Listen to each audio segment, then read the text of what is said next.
If I had to start learning Italian tomorrow, this is a top 10 list of things that I would start doing from day zero. I've been teaching Italian for many years, and this list is the result of a lot of observing, understanding, and consolidating what works best.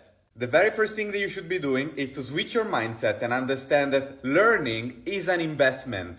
It is probably the best investment you can ever make in your life because it means investing in yourself. But like any other investment, it requires time and money. And like in any other investment, time is the most important component. Money can help you in speeding up the process, but it's not essential. My second piece of advice is to not over-rely on a learning app. I've had many students claiming to have been studying Italian for many years when all they did was actually doing some Duolingo. And don't get me wrong, Duolingo is good, but it's for vocabulary. You cannot expect to learn or master a language using a learning app. This is why learning apps should be a secondary tool to your learning. And this leads me to my advice number 3. Follow a structured and logical program. The internet is free and there is so much information you can find on it. So technically, if you're good at browsing, you can find all the information you want on the internet for free to learn Italian. The very tricky part about it is that if you are not very experienced with the language, you're gonna find yourself overwhelmed.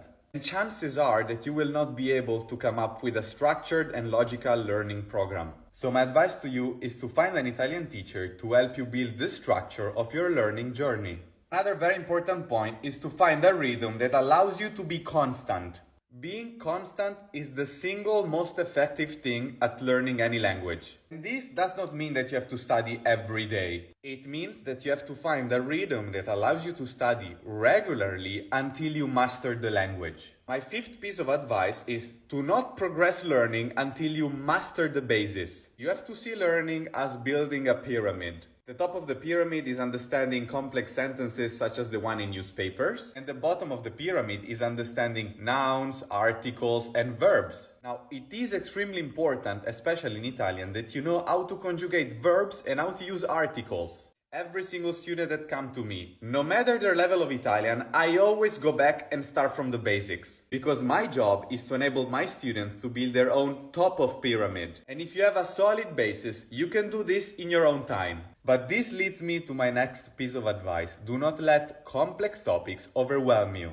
I know Italian can be very complex very fast, especially if your language does not come from Latin. But trust me, if you have your basis right, there is no complex topic that you cannot overcome. So do not let congiuntivo stop your learning journey. It is also very important that you do not learn 2 or 3 languages at the same time.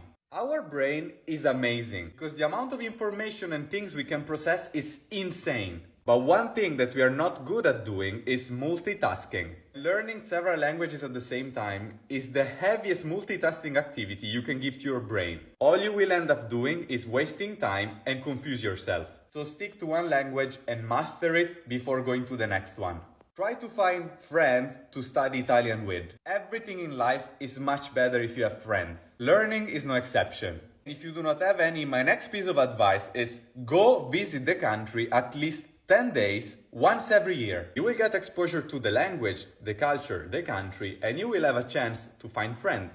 Also, there is no better way of learning a language than you being on the country and speaking with locals. And this is why my last piece of advice for you is to take every chance at speaking as an opportunity. See it this way, the purpose of learning a language is communicating. And yes, there are several ways of communicating. Could be written, could be with gestures, but also verbally. So if you want to be able to speak Italian, stop being shy. Find the courage and try to speak Italian every time you have a chance of doing it. I hope these advices were helpful. If you want me to make the same video completely in the Italian language, let me know in the comments. And as you know guys, as always, I only wish you the best of luck in learning Italian.